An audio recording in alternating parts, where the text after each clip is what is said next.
আসসালামু আলাইকুম শিক্ষার্থীবৃন্দ, সামনেই পরীক্ষা। আমরা আমাদের নেফ্রোলজি ভাইভা নিয়ে আলাপ করছিলাম।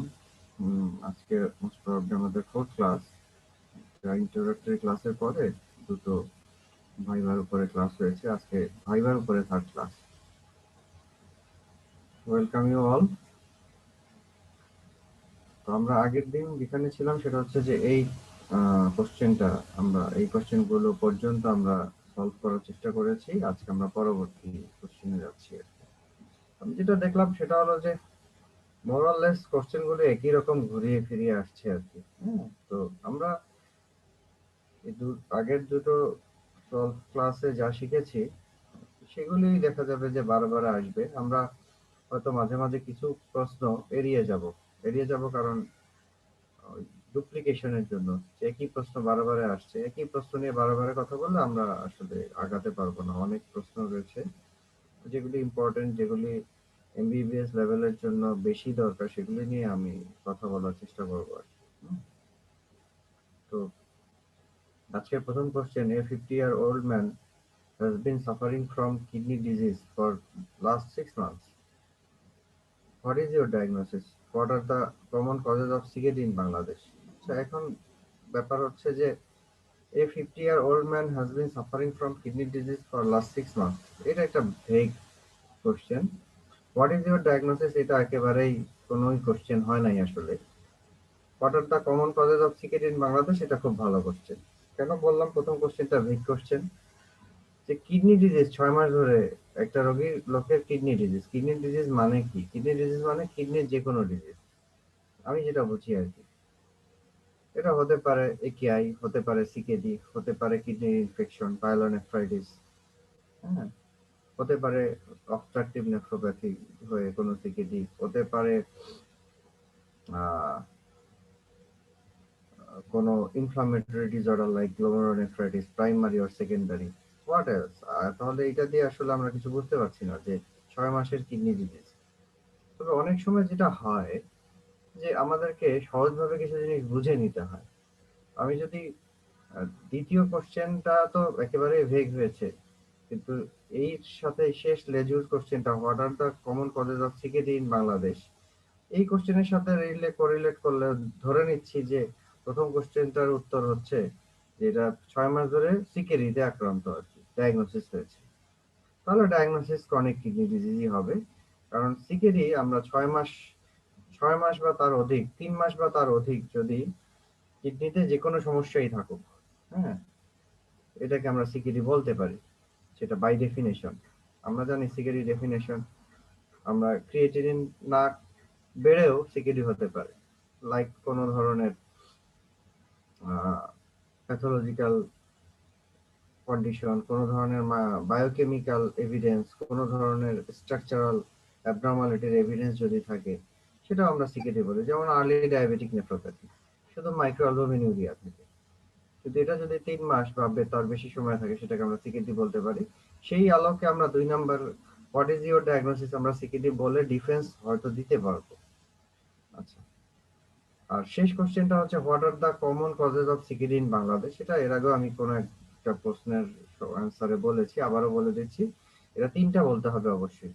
Number 1 glomerulonephritis, number 2 diabetes mellitus, number 3 hypertension. এই তিনটা বলতেই হবে, গ্লোমেরুলোনেফ্রাইটিস, ডায়াবেটিস, হাইপারটেনশন। এর পরের ধাপে আরো 2-3টা আমরা মনে রাখতে পারি। সেটা হচ্ছে যে ক্রনিক ইন্টারস্টিশিয়াল নেফ্রাইটিস, তারপরে অবস্ট্রাকটিভ নেফ্রোপ্যাথি, এটা আমাদের দেশে বেশ কমন আমরা পাই, specially old age group, both male and female. মেলের ক্ষেত্রে ডিউ টু প্রোস্টেট টিস্যু, ফিমেলের ক্ষেত্রে প্রলাপস, জেনিটাল প্রলাপস অথবা সার্ভিক্সের কোনো প্যাথোলজি, ইউটেরাইন সার্ভিক্সের কোনো প্যাথোলজি, ইউজুয়ালি ম্যালিগনেন্সি আমরা পাই। আর একটা আমরা অবশ্যই মনে রাখতে পারি সেক্ষেত্রে এটা এখানে, সেটা হচ্ছে যে অ্যাডাল্ট পলিসিস্টিক কিডনি ডিজিজ, এটা মনে রাখতে পারি। এগুলি স্যাররা শুনলে অবশ্যই খুশি হবেন এবং মার্কস ভালো পাওয়া যাবে। যদি তিনটা বললাম কমন কজ, আর কি জিজ্ঞেস করলে আমরা আরো তিনটা বলে দেবো আর কি। এই 6টা মনে রাখলেই হবে, এর বেশি দরকার নাই। Next question, A known case of CKD has been found severely anemic. What are the causes of anemia and CKD? Discuss management of anemia and CKD. Fine, এটা একটা খুব ভালো কোশ্চেন। এটা লং কেসে এই কোশ্চেন আসতে পারে, এটা কোনো কোশ্চেন আকারে আসতে পারে। লং কেসে আসতে পারে যে একটা ডায়াবেটিস উইথ কমপ্লিকেশনের কেস তো লং কেসে থাকি, সাথে যদি কোনো অবভিয়াস ফাইন্ডিং থাকে, যেমন আমরা একটা ডায়াবেটিসের পেশেন্ট, লং টার্ম ডায়াবেটিসের পেশেন্ট অ্যানিমিয়াটা খুবই অবভিয়াস, মানে একজন MBBS examinee, final professional examinee সুন্দরভাবে বুঝতে পারবে। তো এই কেস কিন্তু দেওয়া হয় যে সে অ্যানিমিয়াটা দেখতে পারলো কিনা, পেশেন্টের হয়তো অ্যাসোসিয়েটেড ইডেমা আছে এটা সে বলতে পারলো কিনা, ডায়াবেটিসের হিস্ট্রিটা সে ঠিক মতো নিয়েছে কিনা। হ্যাঁ, অন্য বেশি কিছু দরকার নাই, অ্যানিমিয়া দিয়েই পরীক্ষা শেষ হয়ে যাবে যদি এক্সামিনার নিতে চান। তো সেক্ষেত্রে হয়তো কোশ্চেন আসতে পারে এই পেশেন্টের অ্যানিমিয়ার কজ কি। আমরা তো জানি না যে এই পেশেন্টের সিকেডি আছে, তাই না? তো আমরা বলতে বলতে একটা সময় সিকেডিও আসবে, কারণ আমরা জানি ডায়াবেটিস 1 বা 2 নাম্বার কজ বাংলাদেশে সিকেডি, ওয়ার্ল্ড ওয়াইডই তাই, অলমোস্ট ওয়ার্ল্ড ওয়াইড আরো বেশি 1 নাম্বার কজ ডায়াবেটিস। বাংলাদেশে গ্লোমেরুলোনেফ্রাইটিস এখনো একটা মেজরিটি পোর্শনের পেশেন্টে রয়েছে, কিন্তু সারা বিশ্বে ডায়াবেটিস এখন একটা এপিডেমিক বলা যায়। এনিওয়ে, তো আমরা অ্যানিমিয়া পেলাম, তাহলে আমরা সেই পেশেন্টের অ্যানিমিয়ার কজ কি। তো সবসময় একটা জিনিস মাথায় রাখতে হবে, মনে রাখতে হবে আমাদেরকে, আমি একেবারে ডিটেলসে যাব না, নিশ্চয়ই তো আমাদেরকে অ্যানিমিয়া পড়ানো হয়েছে, অ্যানিমিয়া ইটসেলফ, অনলি অ্যানিমিয়া পড়ানো হয়েছে। তো সবসময় যে কোনো অ্যানিমিয়ার পেশেন্ট দেখতে গেলে মাথায় টোটাল অ্যানিমিয়া রাখতে হবে। সেটা নিজের জীবনে বাস্তব রোগী দেখার সময় একটা পেশেন্টের যে ক্রিয়েটিনিন বেশি, তার যে শুধু সিকেডির কারণে অ্যানিমিয়া হয়েছে নাও হতে পারে, তার অ্যাসোসিয়েটেড অন্য অ্যানিমিয়ার কজ থাকতে পারে। সিকেডি পেশেন্টের কি হেরিডিটারি হেমোলাইটিক অ্যানিমিয়া অ্যাসোসিয়েটেড থাকতে পারে না? সিকেডি পেশেন্টের তো ভিটামিন বি12 ডেফিসিয়েন্সি অন্য কোনো কারণে থাকতে পারে না? পারে। সিকেডি পেশেন্টের ব্লিডিং পেপটিক আলসার ডিজিজ খুবই কমনলি আমরা পাই। সুতরাং একেবারেই একজন অ্যানিমিয়াকে যেভাবে ইভালুয়েট করতে হয় অ্যানিমিক পেশেন্টকে, ঠিক সেভাবেই মাথায় রাখা উচিত। একদম ওপেন মাইন্ডে আমরা রোগী দেখব এবং অ্যান্সার দিব। কিন্তু যখন স্পেসিফিক কোশ্চেন চলে আসবে যে what are the causes of anaemia and CKD, তখন আমরা স্পেসিফিক অ্যান্সার দেব। এখানে কজ বেশ কয়েকটা আছে, তো আমরা একটা কজ সবসময় বলি বা আমরা মনে রাখি বা পরীক্ষায় সবসময় শুরুতেই বলে ফেলি, সেটা হচ্ছে যে ইরিথ্রোপয়েটিন ডেফিসিয়েন্সি। এটা খুবই ইম্পর্টেন্ট কজ, কিন্তু এর পাশাপাশি আরো অনেক ইম্পর্টেন্ট কজ আছে যেগুলি আমাদেরকে বলতে হবে। ইরিথ্রোপয়েটিন ডেফিসিয়েন্সিতে অ্যানিমিয়া কেন হয়? ইরিথ্রোপয়েটিন তো ইরিথ্রোপয়েসিস করে, এবং 90% of erythropoietin produced from fibroblast-like peritubular cells of kidney. 10% erythropoietin production হয় from liver। তো যেহেতু কিডনি ডিজিজ যদি হয়, কিডনি বিশেষ করে ক্রনিক কিডনি ডিজিজ যেটা প্রোগ্রেস করে, কিডনি আস্তে আস্তে ফাইব্রোজড হয়ে যায়, কাজ করতে পারে না। তো ওর এক্সক্রিয়েটরি ফাংশন যেমন নষ্ট হয়, একইভাবে এন্ডোক্রাইন ফাংশনও তো হ্যাম্পার হবে, স্বাভাবিক। যেমন কিডনির আরো একটা ইম্পর্টেন্ট এন্ডোক্রাইন ফাংশন আছে। কিডনির এন্ডোক্রাইন ফাংশন মেইনলি 3টা। কিডনিকে আমরা একটা এন্ডোক্রাইন গ্ল্যান্ডও বলতে পারি, কারণ কিডনি ইরিথ্রোপয়েটিন তৈরি করে, কিডনি রেনিন তৈরি করে, এটাও এক ধরনের endocrine secretion. Kidney vitamin D active করে, এবং অ্যাক্টিভ ভিটামিন ডিও একটা হরমোনাল প্রোডাক্ট বলতে পারি আমরা বাই ডেফিনিশন। তো এগুলিকে আমরা কিন্তু এন্ডোক্রাইন ফাংশন আকারে বলতে পারি। হ্যাঁ, তো অ্যানিমিয়ার কজ হচ্ছে 1 নাম্বার হচ্ছে ইরিথ্রোপয়েটিন ডেফিসিয়েন্সি, এটা বলতে হবে। কিন্তু এর পাশাপাশি যেটা অবশ্যই বলতে হবে সেটা হচ্ছে যে iron deficiency, very important. Iron deficiency কেন হয়? আয়রন ডেফিসিয়েন্সি একটা হয় যে পেশেন্ট গুলি খেতে পারে না ঠিক মতো, অ্যানোরেক্সিয়া থাকে, নসিয়া থাকে, ভমিটিং থাকে। তো 1 নাম্বার হচ্ছে ডায়েটারি ডেফিসিয়েন্সি হয়, যা খেতেই পারছে না। নাম্বার 2 যেটা আরো বেশি ইম্পর্টেন্ট, সেটা হচ্ছে যে CKD is a chronic inflammatory disorder. এবং ক্রনিক ইনফ্লামেটরি ডিসঅর্ডার, যে কোনো ইনফ্লামেটরি ডিসঅর্ডারে তোমরা একটু এইটা আমি এখানে ডিটেল করতে গেলে আর আগাতে পারবো না। তোমরা ডেভিডসনের আয়রন ডেফিসিয়েন্সি অ্যানিমিয়ার একটা সুন্দর ফ্লো চার্ট আছে, যে যে কোনো ইনফ্লামেটরি কন্ডিশনে ইন্টারলিউকিন 6 রিলিজ হয়, যেখান থেকে হেপসিরিন, এক ধরনের মেডিয়েটর, লিভার থেকে আসে, এবং হেপসিরিন মেডিয়েটেড, হ্যাঁ, আয়রন অ্যাবজর্পশনটা হ্যাম্পার হয় in case of inflammatory disorder and CKD. এখানে ওই ফেরোপ্রোটিন যেটা ইন্টেস্টাইনে থাকে, যেখান থেকে আয়রন অ্যাবজর্পশন হয়, সেগুলো ইন্টারনালাইজড হয়ে যায়, যে কারণে আয়রন অ্যাবজর্পশন প্রপারলি হতে পারে না। ফর দিস রিজন আমরা ইনফ্লামেটরি ডিসঅর্ডার এবং স্পেশালি ইন সিকেডি আমরা কিন্তু ওরাল আয়রন পছন্দ করি না। কারণ ওরাল আয়রন দিলেও এটা খুব বেশি অ্যাবজর্ব হয় না due to that inflammatory process. যে কারণে আমরা যেটা করি, আমরা আইভি আয়রন প্রেফার করি, এবং অবশ্যই তার আগে আমরা আয়রন প্রোফাইল করে নেই, আয়রন ডেফিসিয়েন্সি আছে কিনা দেখে নিই। আরেকটা জিনিস বলি, যে কোনো এনিমিক পেশেন্ট আমরা যদি সিবিসি করতে দিই, please do peripheral blood film along with CBC. পরীক্ষার খাতায় যখন আপনারা লিখবেন যে আহ, আমরা রুটিন টেস্ট হিসেবে সিবিসি করব, আমার মনে হয় যে সাথে পিপিএফ লেখাটা, পেরিফেরাল ব্লাড ফিল্ম লেখাটা প্র্যাকটিস করেন। হ্যাঁ, আমরা চেষ্টা করি, আমি পার্সোনাল প্র্যাকটিসে খুব চেষ্টা করি যে সব পেশেন্টকে একটা ব্লাড ফিল্ম করা, যাদের অ্যাটলিস্ট এনিমিক পেশেন্ট। কারণ আপনি একটা ব্লাড ফিল্ম পেলে আপনার কিন্তু পরের রাস্তাটা খুব ইজি হয়ে যাবে যে আমি কোন রাস্তায় আগাবো। সো একটা peripheral blood film is very important. কারণ আয়রন ডেফিসিয়েন্সি অ্যানিমিয়া যদি অনেক বেশি থাকে, তাহলে কিন্তু আপনি মাইক্রোসাইটিক হাইপোক্রোমিক অ্যানিমিয়া পাবেন, তাই না? আর যদি শুধু সিকিডি ইটসেলফের জন্য হয়, আয়রন ডেফিসিয়েন্সি অত বেশি না থাকে, তাহলে কিন্তু আপনি ক্রনিক ডিসঅর্ডারের জন্য নর্মোসাইটিক নর্মোক্রোমিক অ্যানিমিয়া পাবেন। তো আপনার জাস্ট একটা পেরিফেরাল ব্লাড ফিল্ম আপনাকে অনেক বেশি হেল্প করবে to distinguish between this two things or different type of anaemia.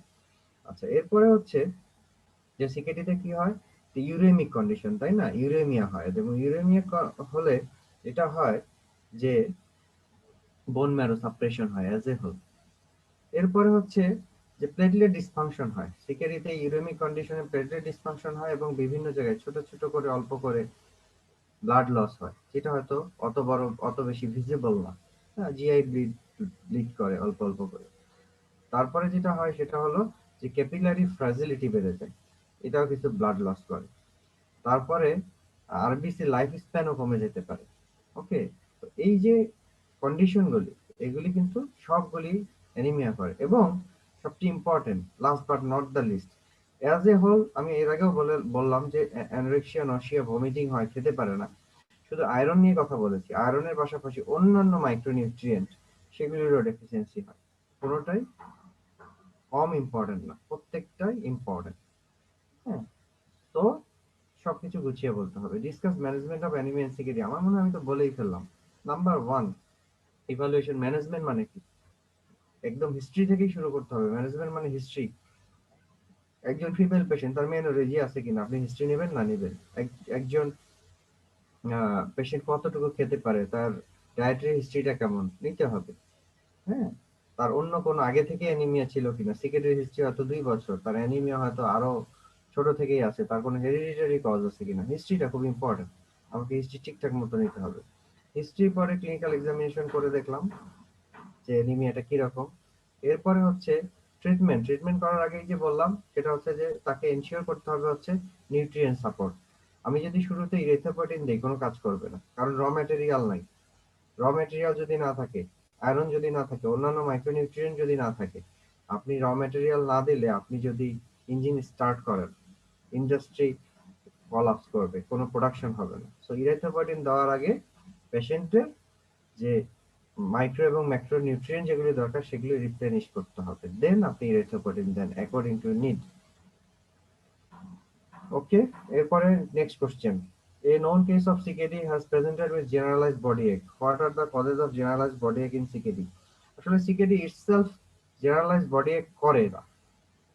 শুধুমাত্র সিকেডির জন্য জেনারেলাইজড বডি এক হওয়ার কথা না। হয় অনেক সময় কিছু কারণে হতে পারে, হয়তো সেটা দেখা যায় যে ইলেকট্রোলাইট ইমব্যালেন্স হচ্ছে, হয়তো কোনো পেশেন্টের ড্রাগ সাইড এফেক্ট অনেক বেশি হয়, যে একটা পেশেন্ট হয়তো অ্যাটোভাস্টেটিন পাচ্ছে, তো স্ট্যাটিন পাচ্ছে। স্ট্যাটিন পেলে এই ধরনের পেশেন্টের যেটা হয় যে সিপিকে অনেক বেড়ে যেতে পারে।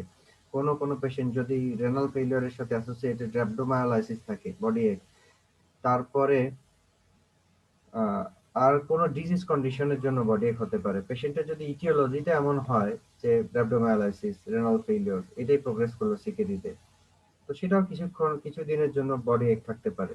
একটা পেশেন্টের যদি এরকম হয় যে মাল্টিপল মায়োলেমা তার কিডনি ডিজিজের কজ, মাল্টিপল মায়োলেমা বডি এক থাকে। হ্যাঁ, আবার কিছু কিছু ক্ষেত্রে মিনারেল বোন ডিসঅর্ডার হয়ে, হ্যাঁ, তো বোন ফ্র্যাকচার পর্যন্ত হয়, সেগুলিও হতে পারে। তো সেরকম কিছু কেসে হয়।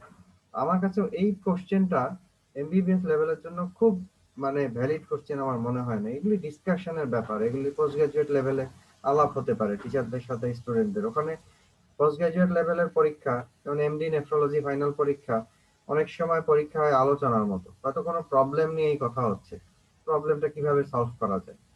হ্যাঁ, থিসিস ডিফেন্স যখন হয়, অনেক কোশ্চেন অ্যারাইজ করে আশপাশ থেকে, এই প্রবলেমটা কিভাবে চিন্তা করা যায়, যে চিন্তা শক্তি দেখা হয়।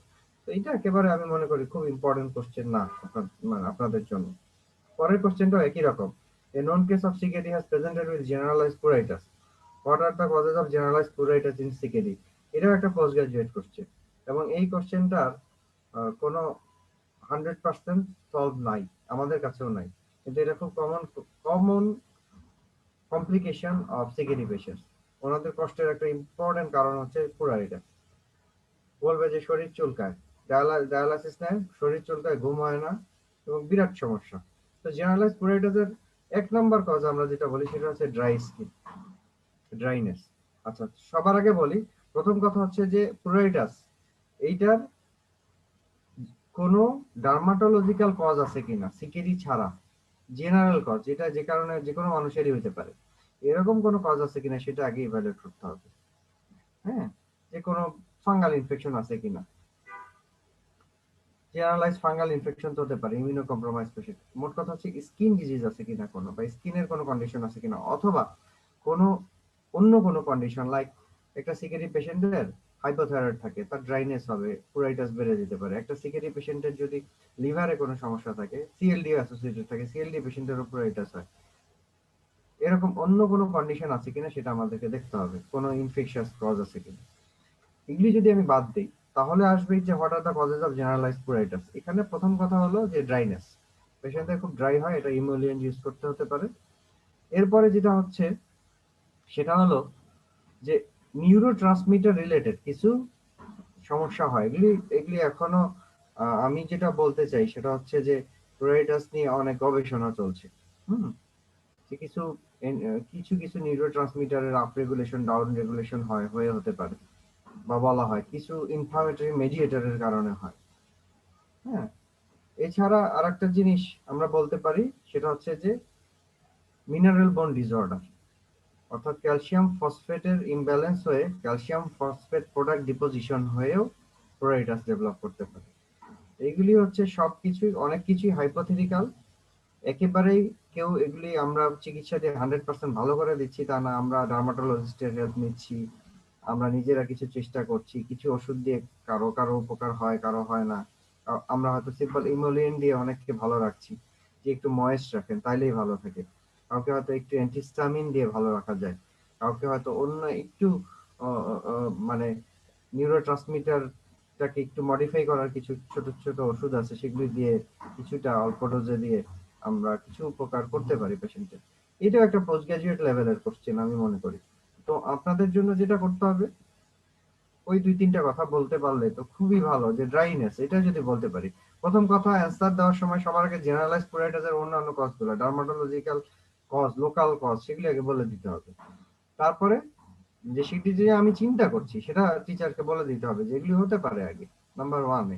নাম্বার টু তে গিয়ে এগুলি বলা যে ড্রাইনেস, তারপর হচ্ছে মিনারেল বন্ড ডিসঅর্ডারের পার্ট হিসাবে ক্যালসিয়াম ফসফেট প্রোডাক্ট ডিপোজিশন, আর এটা হচ্ছে যে নিউরোট্রান্সমিটার রিলেটেড। এরপরের question, A known case of CKD has been admitted in hospital. Discuss different modes of treatment of CKD. What are the complications of hemodialysis? এই কোশ্চেনটা নিয়ে আমি যেটা বুঝলাম যে একজন সিকেডি পেশেন্ট হসপিটালে ভর্তি হয়েছে, মানে কেন ভর্তি হয়েছে, তার এন্ড স্টেজ রেনাল ডিজিজ।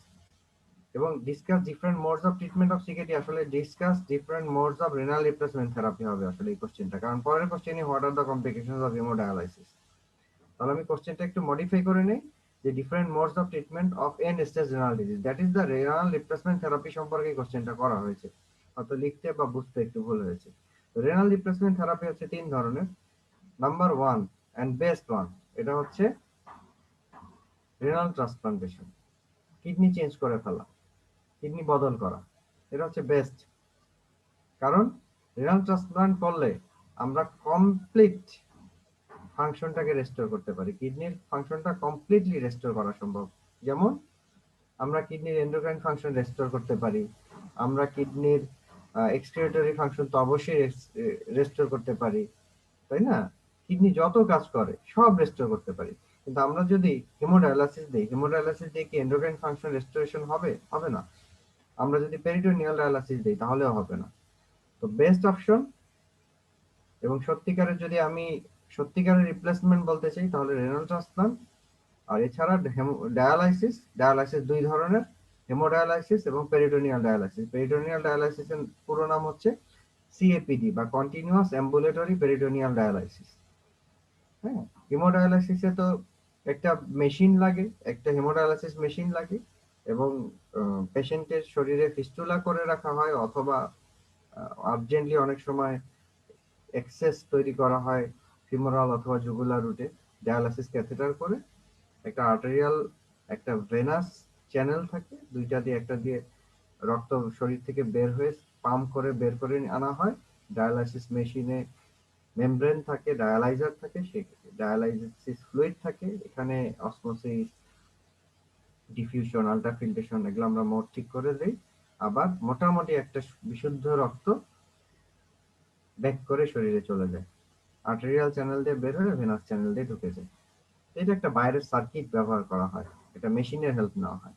আর সিএপিডিটা খুব চমৎকার, এখানে আমরা বাইরের কোনো মেশিনের সাপোর্ট নেই না, আমরা যা সিএপিডি ফ্লুইড আমরা পেরিটোনিয়ামের সাথে একটা কানেকশন করে দিয়ে একটা টিউব দিয়ে, এটা আমরাই করি, খুব সিম্পল একটা অপারেশন। এই টিউবটা থেকেই যায় শরীরের সাথে, আমরা সিএপিডি ফ্লুইড শরীরের মধ্যে দিয়ে দেই দিনে 3 বার বা 4 বার, এবং পেরিটোনিয়ামটাই ডায়ালাইসিস মেমব্রেন হিসাবে কাজ করে। আর যে ফ্লুইডটা ইউজ করি সেই ফ্লুইডের সাথেই ব্লাড কম্পোনেন্টের এক্সচেঞ্জ হয় এক প্রয়োজন অনুযায়ী, ডিফিউশন, অসমোসিস। ওকে, তো আমরা মোটামুটি রেনাল রিপ্লেসমেন্ট থেরাপি সম্পর্কে একটু ইন শর্ট বলে ফেললাম। এরপরে হচ্ছে যে what are the complications of haemodialysis. আচ্ছা, প্রত্যেকটা ট্রিটমেন্ট মডালিটির বিভিন্ন ধরনের কমপ্লিকেশন হয়, তো হিমোডায়ালাইসিসেরও অনেক ধরনের কমপ্লিকেশন আছে। তো হিমোডায়ালাইসিসের সবচেয়ে ইম্পর্টেন্ট যে কমপ্লিকেশনগুলি আমরা ফেস করি সেটা হচ্ছে যে হেমোডায়ালাইসিস করতে গেলে যেটা করতে হবে যে আমরা একটা মেশিনের হেল্প নেই, শরীর থেকে রক্ত বের করি, রক্ত ঢুকাই, আলটিমেটলি যেটা হয় কার্ডিওভাস্কুলার সিস্টেমের উপরে এক ধরনের ইমপ্যাক্ট পড়ে। তো যেটা হয় ডায়ালাইসিসের সময় ইন্ট্রাডায়ালাইটিক হাইপোটেনশন আমরা খুব কমনলি পাই। ডায়ালাইসিস শুরু করলাম, হঠাৎ করে হাইপোটেনশন হয়ে গেল। আবার যেহেতু আমি বোঝার জন্য বলেছি যে একটা এক্সট্রা কর্পোরিয়াল সার্কিটের মধ্যে দিয়ে যায়, ডায়ালাইসিস ফ্লুইড আলাদা করে ইউজ করা হয়, সেখানে বিভিন্ন ধরনের কেমিক্যাল রিঅ্যাকশন হতে পারে। এবং এখানে যেহেতু অনেক ধরনের ফ্লুইড ইউজ করা হয়, ডায়ালাইসিস ফ্লুইড, দুই ধরনের ডায়ালাইসিস ফ্লুইড, সাথে ট্রিটেড ওয়াটার, অনেক পরিমাণে ট্রিটেড ওয়াটার ইউজ করা হয়। তো এগুলি কারো কারো ক্ষেত্রে কোনো ধরনের allergic reaction, hyper sensitivity reaction এগুলি করতে পারে। সেগুলো হচ্ছে একিউট কমপ্লিকেশন, যে অনেক সময় পেশেন্ট খুব খারাপ হয়ে যায়, যে হঠাৎ করে একদম শকে চলে গেল। আরেকটা যেটা বললাম, আরেকটা হচ্ছে যে শরীর থেকে পানি বের করে নিচ্ছি, হয়তো হার্টটা খুব ভালো কাজ করছে না, হয়তো কম্প্রোমাইজ কার্ডিয়াক ফাংশন, হাইপোটেনশনে চলে যায়। অনেক সময় new onset ischaemic heart disease হয়, ডায়ালাইসিস চলাকালীন সময়ে দেখা যায় যে পেশেন্টের একিউট এমআই ডেভেলপ করে, এগুলি করতে পারে। বাংলাদেশে আমরা একটা খুব আনইউজুয়াল কমপ্লিকেশন পাই, যেটা নিয়ে অনেক বেশি কথা হয়, সেটা হলো যে ডায়ালাইসিস দিয়ে হিসাব মতো হওয়ার কথা হাইপোটেনশন, আমরা অনেক সময় হাইপার টেনশন হয় পেশেন্টের, ব্লাড প্রেশার হঠাৎ করে বেড়ে যায়। সেটারও কতকগুলি কারণ আছে আর কি। তাহলে ইন্টারডায়ালাইটিক হাইপারটেনশন, হাইপারটেনশন, তারপরে হচ্ছে ফ্লুইডের কারণে কোনো ধরনের allergic reaction, hyper sensitivity reaction, কিছু ব্লাড লস হয়, ওই যে সার্কিট দিয়ে আমরা ব্লাড টানি বের করি, আবার 20-30 ml ব্লাড লস হয়। এমনিতেই তো পেশেন্ট অ্যানিমিক, অ্যানিমিয়ার জন্য আমাদেরকে অনেক কষ্ট করে অ্যানিমিয়া কারেকশন করতে হয়। হ্যাঁ, তাহলে ব্লাড লস হতে পারে। ডায়ালাইসিস, হেমোডায়ালাইসিসের পেশেন্টের ইনফেকশনের রিস্ক থাকে, সেটা ওই যে এক্সট্রা কর্পোরিয়াল সার্কিট এগুলো যদি ঠিক মতো মেনটেন না করা হয়, সিঙ্গেল ইউজ, অনেক সময় কিছু ট্রান্সমিশন অফ ডিজিজ হয়ে যায়। যারা ডায়ালাইজারটা বারে বারে ইউজ করে, আমরা অনেক পেশেন্টকে দেখেছি যে হেপাটাইটিস বি, হেপাটাইটিস সি, এগুলো অ্যাকোয়ার করে ফেলে পেশেন্টরা। হ্যাঁ, তো এগুলি নানান ধরনের কমপ্লিকেশন, এগুলিও তোমাদেরকে আমি একটু শর্ট বললাম, ইন শর্ট। এটা নিয়ে তো আসলে বলে শেষ করা যাবে না, কিন্তু অত লাগবে না তোমাদের এটা। যদি নেফ্রোলজিস্ট আমরা হই, তখন আমরা আরো ডিটেলস জানবো ইনশাল্লাহ ভবিষ্যতে। এইটুকু জানলেই হবে। পরের পেজে চলে যাই। A known case of CKD has been admitted in hospital with shortness of breath with clear chest. এটা DR chest লিখছে, এটা হবে clear chest. What is the most likely diagnosis? Discuss other complication of CKD. এটা খুব খুব খুব important একটা question.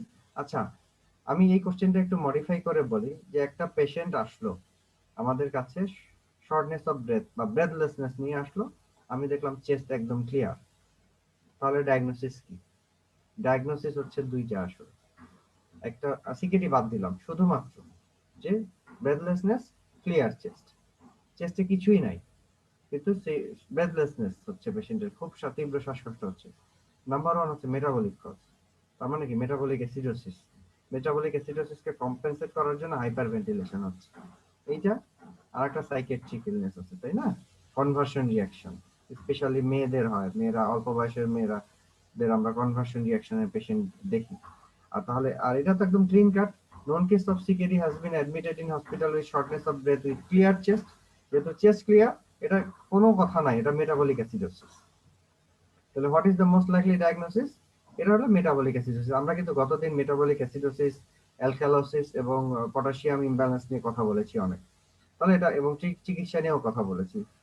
So এটা metabolic acidosis due to chronic kidney disease, most probably end-stage renal disease.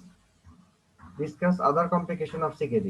তাহলে আদার কমপ্লিকেশন কি কি হতে পারে? আমরা সিকেডির কমপ্লিকেশন নিয়ে মোস্ট প্রবাবলি এর আগে কথা বলেছি, আজকে ইন শর্ট বলে দেই। সিকেডির কমপ্লিকেশন হচ্ছে এনিমিয়া, সিকেডির কমপ্লিকেশন হচ্ছে মিনারেল বোন ডিসঅর্ডার, সিকেডির সিকেডির কমপ্লিকেশন হচ্ছে এই যে এরকম মেটাবলিক অ্যাসিডোসিস, সিকেডির complication electrolyte imbalance, CKD complication হিসাবে ischaemic heart disease, heart failure, এগুলি ডেভেলপ করতে পারে, কারণ আনকন্ট্রোল ব্লাড প্রেশার, হ্যাঁ, পরে অ্যাকিউট লেফট ভেন্ট্রিকুলার ফেইলিওর নিয়েও সিকেডি পেশেন্ট আমাদের কাছে প্রেজেন্ট করে, সাথে অ্যানিমিয়া থাকে। তো those are the complications of CKD. আচ্ছা, এটা তো discuss other complication of CKD, এটা কি রিটেন করছেন কিনা আমি জানি না। ভাই ভাই ডিসকাস করার কথা, বলার কথা না, জিজ্ঞেস করে আসলে কি কি কমপ্লিকেশন হয়, এগুলি বলে দিলেই হবে। A known case of CKD has been admitted in hospital with shortness of breath. He needs dialysis. What are the types of dialysis mentioned? Advantage, disadvantage of each type. এটাও আসলে এমবিবিএস লেভেলের question মনে হয় না আমার কাছে। তো বলে দিলাম যে শর্টনেস অফ ব্রেথ মানে মেটাবলিক অ্যাসিডোসিস নিয়ে আসছে, ওনার ডায়ালাইসিস লাগবে। What are the types of dialysis? দুই প্রকার, হেমোডায়ালাইসিস, পেরিটোনিয়াল ডায়ালাইসিস। পেরিটোনিয়াল ডায়ালাইসিসকে আমরা বলি CAPD, continuous ambulatory peritoneal dialysis. এটা অ্যাম্বুলেটরি বলা হয়, কন্টিনিউয়াস বলা হয়, কারণ 24 ঘন্টা 7 দিন সবসময় চলে। হিমোডায়ালাইসিস ইন্টারমিডিয়েট, সপ্তাহে 2 দিন বা 3 দিন দেওয়া হয় 4 ঘন্টা করে। Mention advantage and disadvantage of each type. এগুলো কি তোমাদের লাগবে? আচ্ছা বলে ফেলি। তো আসলে মোর অ্যাডভান্টেজিয়াস আমার কাছে মনে হয় CAPD, continuous ambulatory peritoneal dialysis. এটা কেন অ্যাডভান্টেজিয়াস? নাম্বার ওয়ান হচ্ছে এটার নামের মধ্যে অ্যাডভান্টেজ আছে, এটা কন্টিনিউয়াস ফর্ম। যেমন আমাদের কিডনি কন্টিনিউয়াস কাজ করছে, সিএপিডি করলে দিনে 3 বার বা 4 বার আমরা ফ্লুইড এক্সচেঞ্জ করব। আমি একটু আগেই এটা সম্পর্কে একটু ডিটেল করার চেষ্টা করেছিলাম, যে আমরা সিএপিডি ফ্লুইড পেটের মধ্যে ঢুকাই দিব through previously inserted CAPD catheter, যেটা ফিক্স ক্যাথেটার, সারা জীবনের জন্য থাকবে। আমরা জাস্ট 2 লিটার ফ্লুইড ঢুকাই দিলাম, একটা চ্যানেল দিয়ে আগেরটা বের করে দিয়ে ডুয়াল দিয়ে দিলাম 2 লিটার, 6 থেকে 8 ঘন্টা পেটের মধ্যে থাকবে। ইন বিটুইন টাইম পেশেন্ট তার স্বাভাবিক কাজকর্ম করবে, অফিসে যাবে, বাজার করবে, স্কুল কলেজে যাবে, তার স্বাভাবিক কাজকর্ম করবে, এবং কন্টিনিউয়াস ডায়ালাইসিস চলতে থাকবে। এবং এখানে সিএপিডি মেমব্রেন হিসাবে কি কাজ করবে? পেরিটোনিয়াল মেমব্রেন, তাই না? তো একদম নিজের শরীরের একটা ইন্টারনাল একটা মেমব্রেনকেই আমরা ডায়ালাইসিস মেমব্রেন হিসাবে কাজ করি, ইউটিলাইজ করছি। এবং এখানে যেটা সুবিধা আর একটা, সেটা হলো যে রেসিডুয়াল রেনাল ফাংশন অনেক দিন প্রিজার্ভ থাকে। আমি একটু আগে বলতেছিলাম যে হেমোডায়ালাইসিসে একটা সার্কিট থাকে, কেন বললাম? যে সেখানে একটা এক্সট্রা কর্পোরিয়াল সার্কিটে ব্লাডটা যায়, অন্য ফ্লুইডের সাথে সেই ব্লাডটা সরাসরি কোনো ধরনের রিয়াকশন হতে পারে, অনেক ধরনের কমপ্লিমেন্ট অ্যাক্টিভেশন হয়, তাই না? তো তখন যেটা হয় যে এই সব ইনফ্লামেটরি প্রসেসের কারণে কিডনি তো ডায়ালাসিস শুরুর দিনও কিছু না কিছু কাজ করে, পেশেন্টটা তো বেঁচে ছিল, তো রেসিডুয়াল কিছু ফাংশন রয়েছে, সেই ফাংশনটা দ্রুত নষ্ট হয়ে যায় হেমোডায়ালাইসিসে, বাট পেরিটোনিয়াল ডায়ালাইসিসে বেশি দিন প্রিজার্ভ থাকে। তারপর আমরা আরেকটা কথা বলছিলাম যে ডায়ালাইসিসে হাইপারটেনশন হয়, কার্ডিওভাস্কুলার কোমরবিডিটি। এই যে হার্ট পাম্প ডায়ালাইসিস মেশিনের সাথে যখন আমি হেমোডায়ালাইসিসে কানেকশন করব, একটা সার্টেন স্পিডে হার্টকে পাম্প করতে হবে, যে 300 ml/মিনিট, হার্টকে এক্সট্রা কাজ করতে হচ্ছে। তো যাদের হার্টের ফাংশন, কার্ডিয়াক ফাংশন কম্প্রোমাইজ, তাদেরকে আমরা তো হেমোডায়ালাইসিস দিতেই পারবো না। ইনজেকশন ফ্র্যাকশন লেস দ্যান 40%, তাকে হেমোডায়ালিসিস দেওয়া উচিত না। দিলেও খুব স্লোলি দিতে হয়, স্লো লো এফিসিয়েন্সি হেমোডায়ালিসিস দিতে হয়। স্লেট বলে অনেক খরচ, সময় বেশি লাগে। সেক্ষেত্রে সিএপিডিতে যে এরকম কোনো সমস্যা নাই। তো সিএপিডি আমার কাছে মনে হয়, এবং ওয়ার্ল্ড ওয়াইড এটা হচ্ছে এখন উপরের দিকে চলে আসতেছে, আমাদের দেশে এটা এখন অ্যাভেলেবল, এটা আমরা রেগুলার করছি, যে এটা হচ্ছে মোর অ্যাডভান্টেজিয়াস। তাহলে সিএপিডি কন্টিনিউয়াস ফর্ম, পেশেন্ট ডায়ালাসিসের সময়ও তার কাজকর্ম সব স্বাভাবিকভাবে করছে, শুধু সার্টেন টাইমে 8 ঘন্টা পর সে এক্সচেঞ্জটা নিয়ে নিচ্ছে, এবং কার্ডিওভাস্কুলার হেলথটা, কার্ডিওভাস্কুলার কন্ডিশনটা ভালো থাকে বা ডিটেরিয়েট করে না। আর হিমোডায়ালাইসিসে আমি মনে করি যে হিমোডায়ালিসিসের অ্যাডভান্টেজ কি, যেমন একটা পেশেন্ট এই যে সিভিয়ার রেসপিরেটরি ডিস্ট্রেস নিয়ে আসছে, এই সময় কি আমি সিএপিডি করতে পারবো? পারবো না। ওই সময় তার লাইফ সেভিং প্রসেস কিন্তু হিমোডায়ালাইসিস। তাকে দ্রুত একটা ক্যাথেটার করে, তার যদি ফিস্টুলা করা না থাকে, আমরা ইমিডিয়েট লাইফটা সেভ করতে পারি আল্লাহর রহমতে। তাহলে সেটা তার অ্যাডভান্টেজ, যে হিমোডায়ালাইসিসের দরকার না থাকলে সমস্যা হতো, যে একদম রেসপিরেটরি ডিস্ট্রেস নিয়ে আসছে, সে তো শুইতেই পারতেছে না, তাকে আমি কখন ওটি করবো আর কখন সিএপিডি শুরু করব? সো ইমার্জেন্সি কেসে অ্যাডভান্টেজিয়াস হচ্ছে হেমোডায়ালাইসিস। একিআইতেও অ্যাডভান্টেজিয়াস হেমোডায়ালাইসিস। একিআইতে ডায়ালাইসিস লাগতেছে 3টা 4টা ডায়ালাইসিস দিয়ে হয়তো একটা রিকভারি ফেজে আমরা চলে আসলাম। তো সেখানে সিএপিডি আমি মনে করি বদারসাম, করা যাবে না তা না, কিন্তু বদারসাম, সিএপিডি শুরু করতে টাইম লাগে। তো হেমোডায়ালাইসিসেরও কিছু কিছু অ্যাডভান্টেজ আছে। আর ডিসঅ্যাডভান্টেজ কি? সিএপিডি ডিসঅ্যাডভান্টেজ হচ্ছে যে এইটা এবিট কস্টলিয়ার আমাদের দেশে। তারপরে হচ্ছে যে এটা দিনে 4 বার বা 3 বার চেঞ্জ করতে হয়, তাকে ওইভাবে 3 বার 4 বার করতে হচ্ছে। তারপরে হলো পেরিটোনাইটিস হয়ে যেতে পারে, যেহেতু তাকে হ্যান্ডলিং করতে হয় দিনে 3 বার 4 বার। এটা যদি ম্যাল হ্যান্ডলিং হয়, প্রপার ওয়েতে হ্যান্ডলিং না হয়, হ্যাঁ, অ্যাসেপ্টিক প্রিকশন গুলো ঠিক মতো না হয়, পেরিটোনাইটিস ডেভেলপ করতে পারে, তারপরে ট্র্যাক্ট ইনফেকশন হতে পারে, হ্যাঁ, ক্যাথেটার ইনফেকশন হয়ে যেতে পারে। তো এগুলো কিছু কমপ্লিকেশন আছে। আবার হিমোডা মানে অ্যাডভার্স ইফেক্ট বা ডিসঅ্যাডভান্টেজ, হেমোডায়ালাইসিসও একইভাবে ডিসঅ্যাডভান্টেজ গুলি বললাম, যে ইন্টারডায়ালিটিক হাইপোটেনশন, কমপ্লিমেন্ট অ্যাক্টিভেশন, বিভিন্ন ইনফ্লামেটরি প্রসেস অ্যাক্টিভেশন হয়। তারপরে হচ্ছে অ্যাকিউট কমপ্লিকেশন হতে পারে, যেমন হাইপার সেন্সিটিভিটি রিঅ্যাকশন, এগুলি। এইসব বললেই হবে, একটু পারলেই হবে আশা করি। আচ্ছা, in known case of CKD came to OPD for regular follow-up. What are the stages of CKD? Mention the importance of stage 4 and stage 5. এটা খুব ভালো কোশ্চেন। একটা পেশেন্ট সিকেডি নিয়ে আসছে, আমাদের সিকেডি স্টেজ কি কি আছে? সিকেডি স্টেজ হচ্ছে 5টা: stage 1, stage 2, stage 3, stage 4 end stage 5। Stage 3 কে আবার দুই ভাবে ভাগ করা হয়েছে, 3A 3B। সিকেডি স্টেজ 1 হচ্ছে যে GFR more than 90। CKD stage 2 হচ্ছে GFR 60 to 89। দেখেন সিকেডি তাহলে স্টেজ 1 GFR যার মোর দ্যান 90, এটাকে কি আমরা সিকেডি বলতে পারি? কিন্তু পারি। কারণ হচ্ছে যে কোনো বায়োকেমিক্যাল অ্যাবনরমালিটি আছে, লাইক একটা পেশেন্টের, ডায়াবেটিক পেশেন্ট, তার 3 মাসের অধিক সময় ধরে মাইক্রোঅ্যালবুমিনুরিয়া হচ্ছে, সেও কিন্তু সিকেডি। দেখা গেল তার সেরাম ক্রিয়েটিন 0.9 বা 0.7, ইট ডাজন্ট মিন যে তার ক্রনিক কিডনি ডিজিজ হয়ে যায় না। সুতরাং ক্রনিক কিডনি ডিজিজ কিন্তু একটা অনেক বড় টার্ম, হ্যাঁ, এটা বুঝতে হবে। সিকেডি মানেই যে কি ক্রিয়েটিনিন বেড়ে গেছে, রেনাল ফেইলিওর হয়ে গেছে, নট দ্যাট। ওকে, স্টেজ 3 হচ্ছে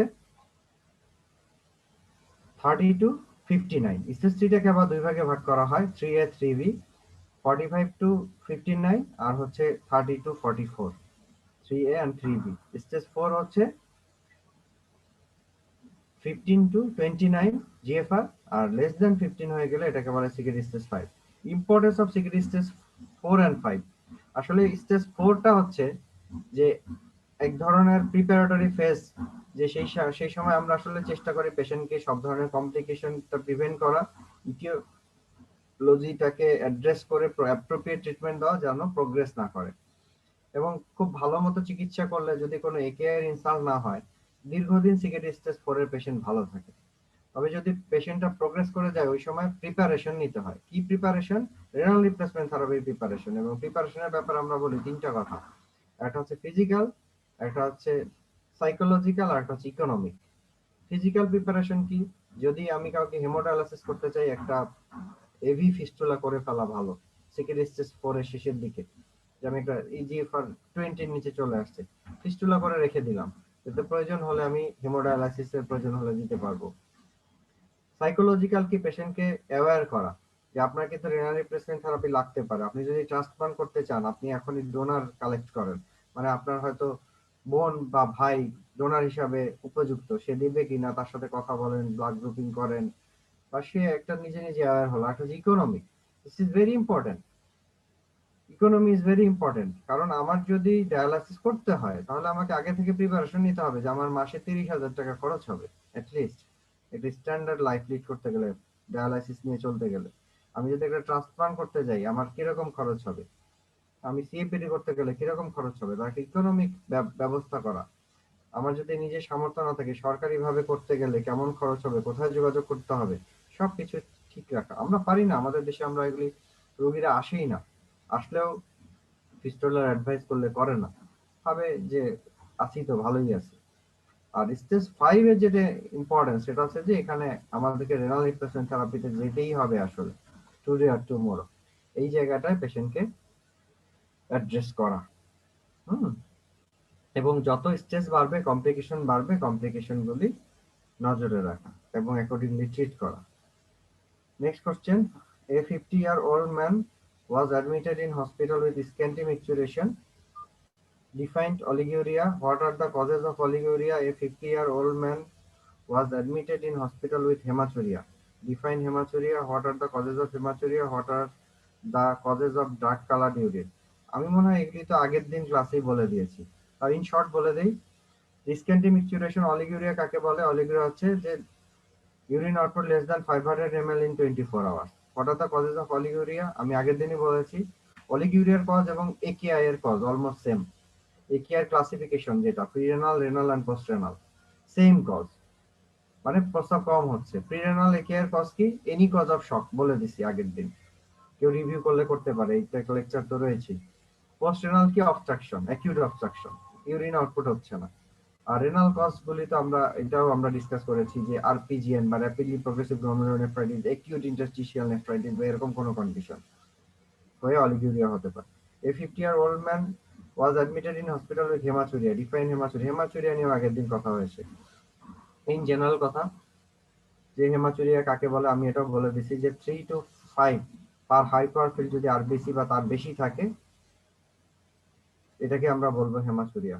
what are the causes of haematuria? হেমাচুরিয়ার কজ তো এটাও আমরা আগের দিন বলে দিয়েছি, তারপরেও ইন জেনারেল বলে দিই।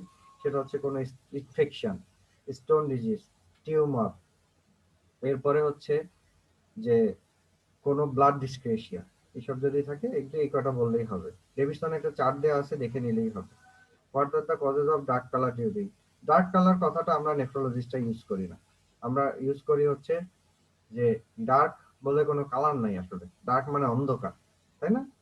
যদিও এটা একটা মানে খুব মানে পপুলার টার্ম, আমরা কিন্তু স্পেসিফিক বলি রেডিশ ইউরিন, অথবা আমরা যদি হেমাচুরিয়া হয় ফ্র্যাঙ্ক, এটাকে বলা হয় মাস্টার্ড কালার ইউরিন অথবা Coca Cola colour urine. Coca কোলার মতো কালার হয়, অথবা সরিষার তেলের মতো কালার হয়। যে কালার সেটা বলা, এটাই আমার মনে হয় ভালো, এটা আমরা এখন থেকেই প্র্যাকটিস করি।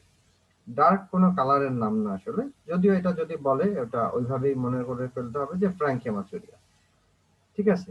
এছাড়া আরো কি কারণে এরকম কালার চেঞ্জ হতে পারে? সেটা হচ্ছে যে হেমোজেনেটিক জেনেটিক অ্যাসিড যদি থাকে, অ্যালকাপ্টোনিউরিয়া, এইসব কারণে এরকম হতে পারে যে ব্ল্যাকিশ ইউরিন, আমরা জানি। তারপরে খাদ্যাভ্যাসের কারণে বিটরুট এগুলি খেলে হতে পারে, কিছু ড্রাগস আছে। আর আমি ইউরিনের কালার নিয়ে প্রথম লেকচারটাই দিয়েছিলাম, আমার মনে হয় ওটা আমরা রিভিউ করে নিব, এখন সময় নষ্ট না করি। এই পৃষ্ঠাটা আমি শেষ করে দিতে যাচ্ছি, আমার হাতে সময় কম। A 50-year-old man was admitted in hospital with generalized swelling for 4 weeks. Define nephrotic syndrome. What are the causes of nephrotic syndrome in adult? Mention the important investigation to find out the causes of nephrotic syndrome. What are the complications of nephrotic syndrome? এটা কিন্তু আগে বলা হয়েছে, আমি আবার in short বলে দেই যে nephrotic syndrome definition কি। Nephrotic syndrome is defined by nephrotic as proteinuria, that is the 3 gram in 24 hours per 1.73 meter square body surface area, 3 to 3.5 গ্রামের উপরে যদি প্রোটিনুরিয়া হয়, নাম্বার 1। নাম্বার 2 হচ্ছে hypoalbuminaemia, hypercholesterolaemia, generalised oedema and আরেকটা জিনিস বলা হয় সেটা হচ্ছে হাইপারকোয়াগুলেবল স্টেট। এই সবগুলো মিলে আমরা বলি nephrotic syndrome. What are the causes of nephrotic syndrome in adult? Cause যদি বলতে চাই, প্রথমে হচ্ছে একটা হচ্ছে প্রাইমারি আননোন ইটিওলজি, আর কতগুলি আছে সেকেন্ডারি নেফ্রোটিক সিনড্রোম। সেকেন্ডারির মধ্যে আমরা যদি বলি তাহলে বলতে হবে যে অনেকগুলি কজ। সেটা হলো যে একটা হচ্ছে মেটাবলিক কজ। মেটাবলিক কজের মধ্যে ডায়াবেটিস মেলাইটাস নেফ্রোটিক সিনড্রোম হতে পারে। তারপরে হচ্ছে অ্যামাইলয়েডোসিস। এরপরে আসেন যে connective tissue disorder like rheumatoid arthritis, lupus nephritis বা এসএলই, এগুলিতে হতে পারে। এরপরে আসেন হচ্ছে প্যারানিওপ্লাস্টিক সিনড্রোম। এটা আমরা পড়ছি, এগুলো থার্ড ইয়ার ফোর্থ ইয়ারে পড়া হয়ে গেছে।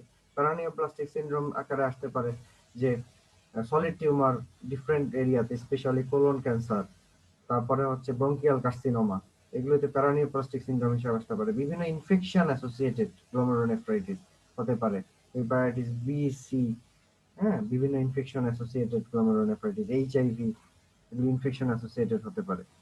তো এরকম নানান কজ আছে আর কি, আর ডিপে যাচ্ছি না, দরকার নাই। এরপরে আসেন হচ্ছে যে what are the important investigation to find out the causes of nephrotic syndrome. ওই যে ইটিওলজি গুলো বললাম, এগুলো একটু সার্চ আউট করতে হবে। আমরা যে কোনো পেশেন্ট অ্যাডাল্টেড বায়োপসি করার আগে সেকেন্ডারি মার্কারগুলি দেখি বা হিস্ট্রির সাথে কোরিলেট করে সেকেন্ডারি মার্কার পাঠাই। যেমন আমরা পেশেন্টের হেপাটাইটিস বি, সি স্ক্রিনিং করি, পেশেন্টের এএনএ, অ্যান্টিডিএস, ডিএনএ করি, পেশেন্টের অনেক সময় আনকা করতে দেই, আনকা অ্যাসোসিয়েটেড ভাস্কুলাইটিস কিনা, পেশেন্টকে কমপ্লিমেন্ট করতে দেই। হ্যাঁ, এগুলি আমরা সেকেন্ডারি মার্কার করি যে সেকেন্ডারি কজ গুলিকে দেখার জন্য। আমরা একটা জেনারেল সার্ভে করি। অনেক সময় আমরা ক্লিনিক্যালি মনে করি যে এই পেশেন্টটা হয়তো কোনো ম্যালিগন্যান্সি কেস হতে পারে, এই সবকিছু মিলায় কোমরবিডিটি, ক্লিনিক্যাল ইভালুয়েশন, তখন আমরা একটু ম্যালিগন্যান্সিও সার্চ করি, একটা অন্তত চেস্ট এক্সরে, আল্ট্রাসাউন্ড এগুলি করে দেখি। আমরা যদি সাসপেক্ট করি এটা কোনো ধরনের আপনার মাল্টিপল মায়োলোমা, আমরা সেই অনুযায়ী আগাই। এটা আমাদের ক্লিনিক্যাল সাসপিশনের সাথে ইনভেস্টিগেশন করা হয়। আসলে একই পেশেন্টকে তো সব ইনভেস্টিগেশন দেওয়া হয় না, অ্যাকর্ডিংলি করা হয়।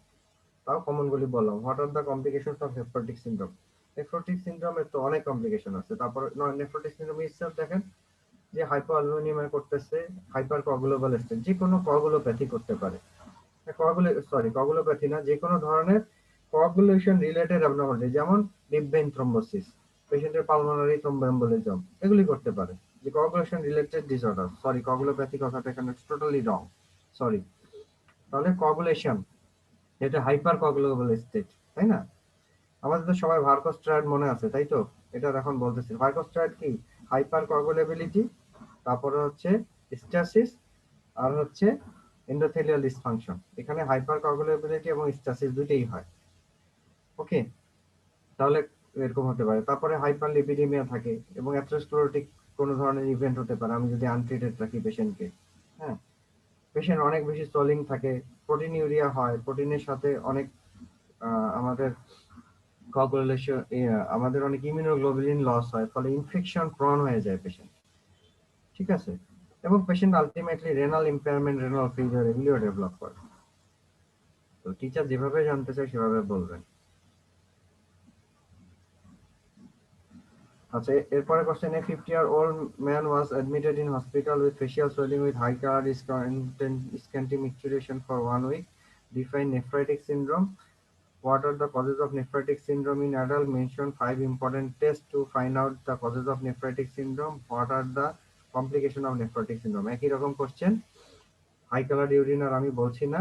Define nephritic syndrome, nephritic syndrome হচ্ছে, আগেরটা তো বললাম নেফ্রোটিক সিনড্রোম। নেফ্রোটিক সিনড্রোমের ডেফিনিশন হচ্ছে অলিগিউরিয়া, জেনারেলাইজড ইডিমা, হাইপারটেনশন, হেমাচুরিয়া। এই চারটা পয়েন্ট থাকবে হচ্ছে নেফ্রাইটিক সিনড্রোমে। ওকে, এই চারটা কম্পোনেন্ট থাকবে। What are the causes of nephrotic syndrome in adult? Cause একই রকম, ওই যে নেফ্রোটিক নেফ্রাইটিক সবগুলির কজই একটার সাথে আরেকটা ওভারল্যাপ করতে পারে, ঠিক আছে? মানে প্রাইমারি না যে যদি সেকেন্ডারি বলি, তবে এখানে পোস্ট স্ট্রেপ্টোকক্কাল বা পোস্ট ইনফেকশনটা উপরের দিকে চলে আসবে, লুপাস উপরের দিকে চলে আসবে, ডায়াবেটিস এগুলি আসবে না, কারণ ডায়াবেটিস মেলাইটাস এগুলি তো আসলে হেমাচুরিয়া করে না, অ্যামাইলয়েডোসিস ইউজুয়ালি হেমাচুরিয়া হয় না। তো এখানে ইভেন আমাদের যেটা বললাম যে ম্যালিগনেন্সি অ্যাসোসিয়েটেড সাধারণত আমরা নেফ্রোটিক আকারেই পাই। তো নেফ্রাইটিকে মেইনলি পোস্ট ইনফেকশাস এবং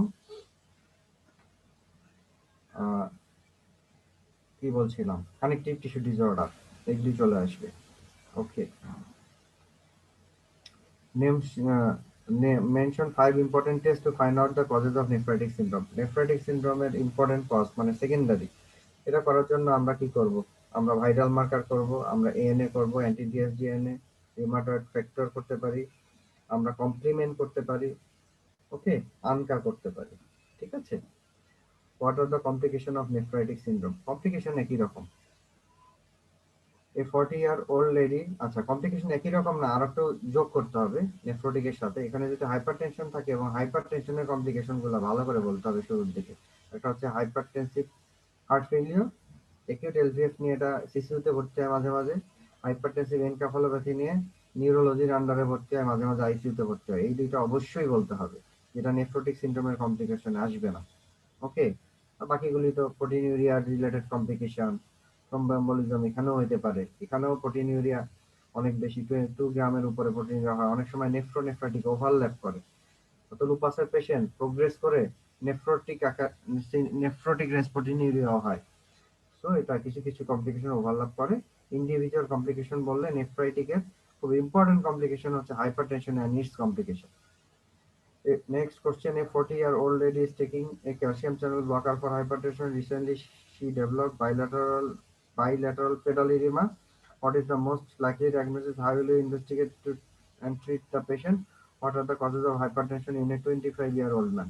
এখানে ইম্পর্টেন্ট জিনিস হচ্ছে যে পেশেন্ট ক্যালসিয়াম চ্যানেল ব্লকার পায়, তার ইডেমা হয়েছে। তো চোখ বন্ধ করে চিন্তা করতে হবে যে এটা calcium channel blocker induced oedema. তারপরেও যদি একটা পেশেন্ট আসলো ইডিমা নিয়ে, তার হিস্ট্রিটা ভালো করে নিতে হবে। সে ক্যালসিয়াম চ্যানেল ব্লকার কতদিন থেকে পায়, কোনটা পায়, কি ডোজে পায়, ইডেমা কতদিন থেকে। দেখা গেল ক্যালসিয়াম চ্যানেল ব্লকার 10 বছর থেকে খায়, ইডেমা হচ্ছে 2 সপ্তাহ থেকে বা 4 সপ্তাহ থেকে, তাহলে এটা ক্যালসিয়াম চ্যানেল ব্লকার ইনডিউসড না হওয়ারই কথা। তারপরে এনি পেরিফেরাল ইডেমা আমার কাছে যদি আসে, আমি ওটা মাথায় রেখে আমি কি করব, কিছু বেসিক ইনভেস্টিগেশন করব, বেসিক হিস্ট্রি নিব। মোটামুটি পেডাল এডিমার কজ যদি আমি বলতে চাই, কি কি কজ হতে পারে চোখ বন্ধ করে যদি আমি বলতে চাই, ইন শর্ট একটা শর্ট কেসের মতো করে, বা একটা চেম্বারে পেশেন্ট আসলো, 2 মিনিটের মধ্যে আমি ইভালুয়েট করবো আমি কি কি চিন্তা করব। একটা হতে পারে কোনো ধরনের গ্লোমেরুলোনেফ্রাইটিস, অর্থাৎ প্রোটিনিউরিয়া হচ্ছে, এই ধরনের কোনো একটা কজ হতে পারে।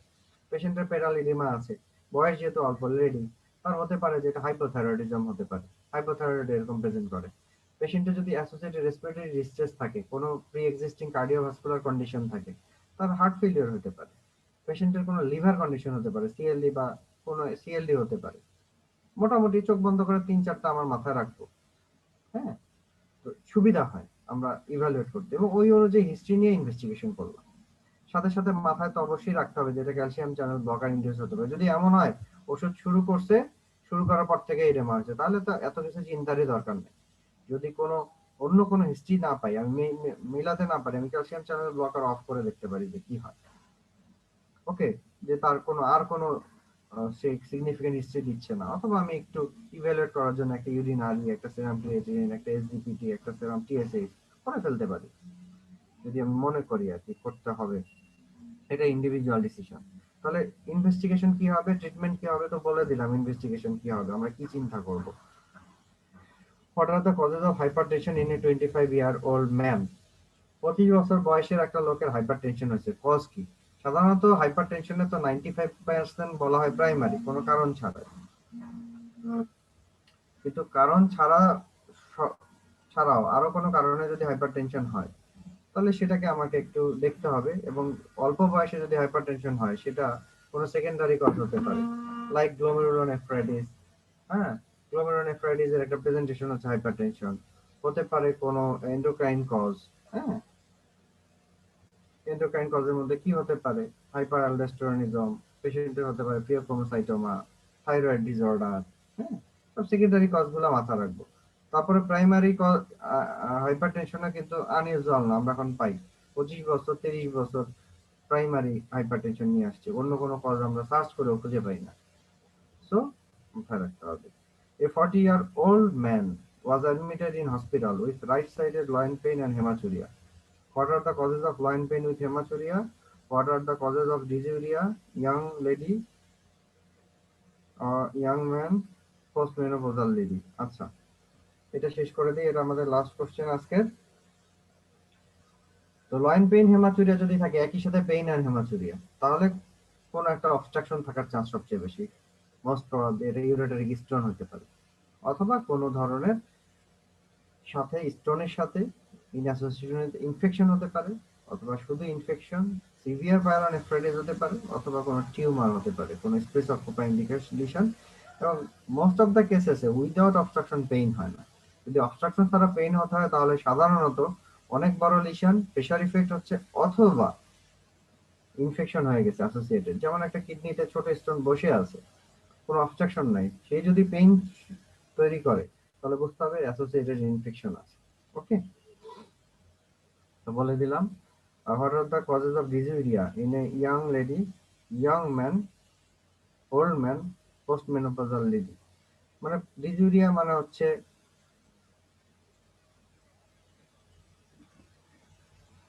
একটা, আমি যদি সিম্পল একদম সিম্পল কথা যদি চিন্তা করি যে young man, young lady, old man, postmenopausal লেডির ইউটিআই কি কি কারণে হতে পারে? ইয়ং ম্যান যদি হয়, ডেফিনেটলি পুরুষ মানুষের মেবি এ কমপ্লিকেটেড ইউটিআই, এনার হয়তো কোনো স্ট্রাকচারাল অ্যাবনর্মালিটি আছে অথবা ইমিউনো কম্প্রোমাইজ। ওল্ড ম্যান যদি হয় তাহলে সবার আগে চিন্তা করতে হবে এটা কোনো অবস্ট্রাকটিভ নেফ্রোপ্যাথি বা ইউরোপ্যাথি আছে, most probably prostate related issue. Young লেডিদের তো খুবই কমন ইউটিআই, পোস্টমেনোপজাল লেডিরও কমন। পোস্টমেনোপজাল লেডিতে যেটা করতে হবে অ্যাসোসিয়েটেড অবস্ট্রাকশন আছে কিনা সার্চ করতে হবে, ডিউ টু জেনিটাল কলাপস অথবা কোনো সার্ভিক্স, ইউটেরাইন সার্ভিক্সে কোনো pathology like CA cervix and others, এগুলি মাথায় রাখতে হবে সেকেন্ডারি কজ হিসাবে। তো thank you very much for today. ইনশাল্লাহ আমরা আবার পরে কোনোদিন চেষ্টা করব পরবর্তী কোশ্চেনগুলি নিয়ে ডিসকাস করার। আমি খুব দ্রুত গেলাম কারণ আমাদের হাতে সময় কম, আমিও একটু ব্যস্ত। দেখা হবে ইনশাল্লাহ। আর আমার মনে হয় যে আমরা এ পর্যন্ত যতটুকু কোশ্চেন সলভ করেছি এগুলি ঘুরে ফিরে আসছে। আমরা যদি খুব বেশি আর ক্লাস নাও নেই আমার মনে হয় সমস্যা হবে না, আর যদি হয় সেটা আমরা প্রয়োজন হয় আমি আবার নেক্সট টাইম নেব ইনশাল্লাহ। Thank you very much.